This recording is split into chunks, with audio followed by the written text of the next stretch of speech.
كشف الحسيني عابد رئيس مصلحة التواصل بالمديرية العامة للأرصاد الجوية عن استمرار الأجواء المستقرة مع طقس بارد نسبيا، خصوصا في المناطق الجبلية والجهة الشرقية، حيث يتوقع تكون الجليد بشكل محلي. كما ستشهد السهول الشمالية والوسطى سحبا منخفضة خلال ساعات الصباح والمساء، مع احتمال تشكل الضبابة أو كتل ضبابية محلية، بينما ستظل السماء صافية إلى قليلة السحب في باقي أنحاء البلاد.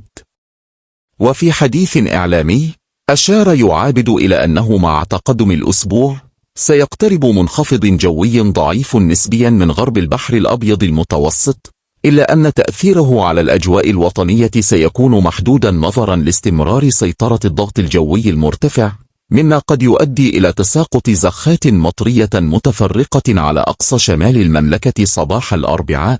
ليعود الاستقرار الجوي يوم الخميس.